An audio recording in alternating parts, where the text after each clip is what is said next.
Hey everyone, welcome back to the bedroom renovation. If you missed it, last week we completed the side tables flanking either side of the bed, and this week we're going to be completing some of the finishing touches. Let's get started with installing all the new light fixtures.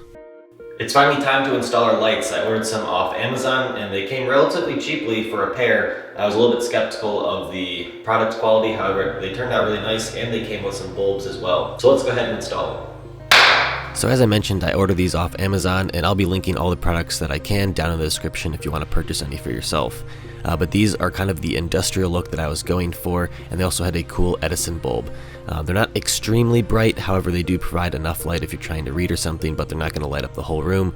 But I have a ceiling light for that, so this is more for ambiance, and I really think it gives a cool reflection off that concrete wall with all of the different textures.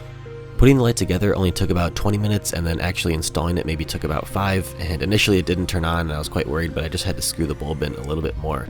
And then finally I got them to work, and I'm really happy with the way that they turned out, and I'm especially liking the color temperature of those Edison bulbs. And then we could begin installing the ceiling light, or actually putting it together before we install it. Most lights that you get online nowadays come in pieces and you have to assemble them yourself, but they're usually not too complicated as long as you follow the instructions. This one didn't come with bulbs, so I had to purchase my own, but I'm glad I did because I got some with a high lumen count, so it definitely really brightened up the room, and I later installed a dimmer so I could dial that in how I wanted to.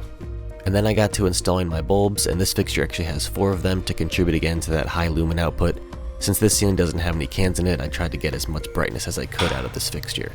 And then luckily it turned on the very first time, so no heart attacks here. And then we can move on to installing our next finish, trim. Alright, now that the bed's done, it's time to install the trim, including the baseboards, window trim, and door trim. I'm going to be using the same trim that I used in the dining room, which has its own standalone video, so if you want to have a lot more detail on how to install and make your own trim, go and check that video out. I'll link it up in the top right hand corner.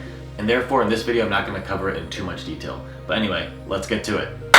So I started with about 10 12-foot 1x4s to cover all the trim in this room, and again I'm not going to cover the entire process, but basically I sanded all these down, stained them all, and then applied 2 coats of polyurethane over top of everything. And I'm usually one to go for white trim for both baseboards and door trim. I'm more for that modern look. However, with this being a lake house, I think that this stained pine really goes nicely with the rest of the home and fits the aesthetic.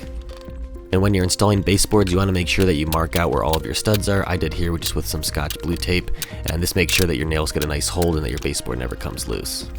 And making all of your own trim is definitely an arduous task and a ton of work, however it does save you a ton of money. It also allows you to customize the trim to your liking, such as picking out the specific stain color that would work best with your room. Also, I was able to make the baseboards a certain height, as well as the window and door trim a certain width.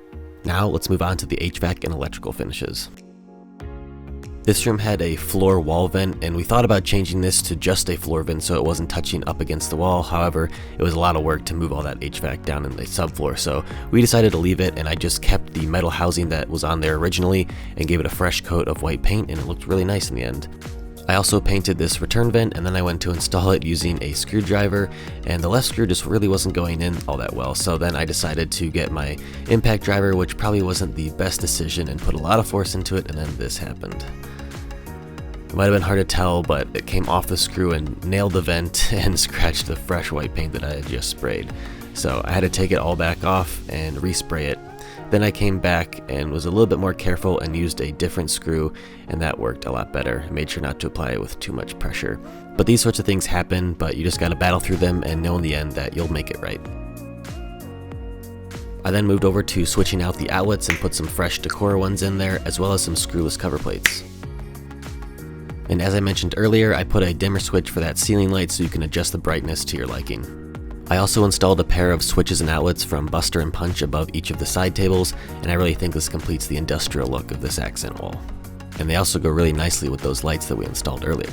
And that's going to wrap up this week's video. I hope you guys enjoyed it and learned something along the way. And if you did, please like it, as I'd really appreciate it, and it definitely helps out the channel. And also subscribe if you want to see the end of this bedroom renovation series. And I know this was a bit of a short one, but I want to make sure that I cover all the details for you guys. And next week we'll be covering how we did a complete makeover for this closet. Here's just a bit of a sneak peek, and you might have already seen some earlier in the video. But I'm really excited for this video, and I think it's going to be a good one, so stay tuned. And as always, thanks for watching and happy building. See you next week.